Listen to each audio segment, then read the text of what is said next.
the financial summit that has now been canceled for the second time, the Dominican Republic and Bali, but we will be back in Bali at the least.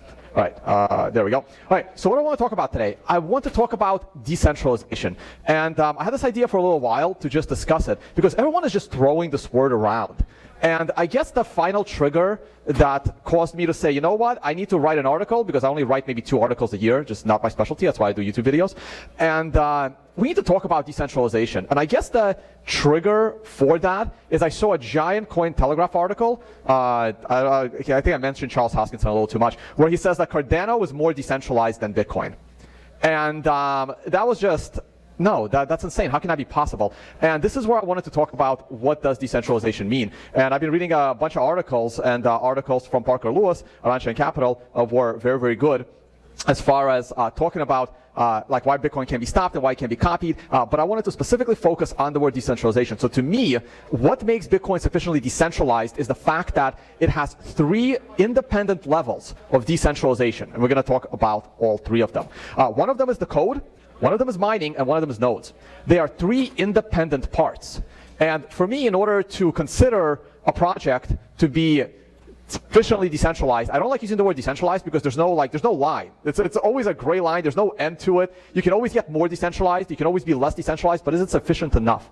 So each of these 3 parts of the Bitcoin ecosystem need to be sufficiently decentralized in order to really be considered sufficiently decentralized.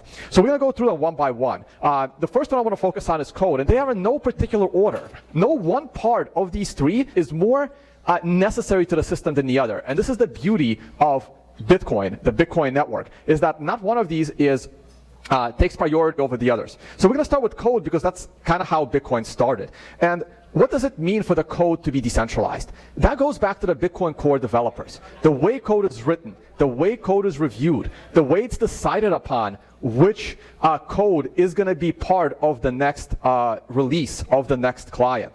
And unfortunately, almost no one is doing statistics on what is going on in the code, which developers are coding which lines. All the information is there. It is all on GitHub. But the first picture, the first representation of it that came out was all the way back in 2016. So if you see the picture on the left there, that's the 2016 of which core developers have written and committed how much code. And you can see how Peter Willa is all the way at the top. And this was already the coding of SegWit, which was mostly Peter Willa and Gregory Maxwell working on that. And you can still see Nakamoto's code. He's up there at number 4. You see Gavin Andreessen is now way lower because this is now 4 years ago. It's amazing how that picture is from 4 years ago. And there was almost no one doing research analysis on this. But recently, about a year ago, there was another article published on that. And you can see that over on the right side. And this is Bitcoin's top 20 developers. But that's just top 20. There's a lot more than that. And you can see that now Vladimir Vanderland is basically has the majority of the code that was written. You still see Satoshi's code. That's that little purple band. And then there's also a concept of developer effort, which is how much of your work is actually also being overwritten and removed because there are updates. And the majority of that code has been written. And this is very, very important. And a lot of people underestimate the effort that it takes to write Bitcoin. And you see the names, and you should be able to recognize some of those names if you've been in Bitcoin for 3 to 4 years. And if you don't, you should. You really should know who the core developers are. I know there's no altcoin fans in this audience, but if I was doing this presentation at more of a shitcoin conference, I would say, can you name more than 5 core developers of your code? And I highly doubt anybody would, okay? Because I can usually name maybe 1 or 2 developers at some of the very popular altcoin projects. That's as far as it goes. But in Bitcoin, you can be naming them all day.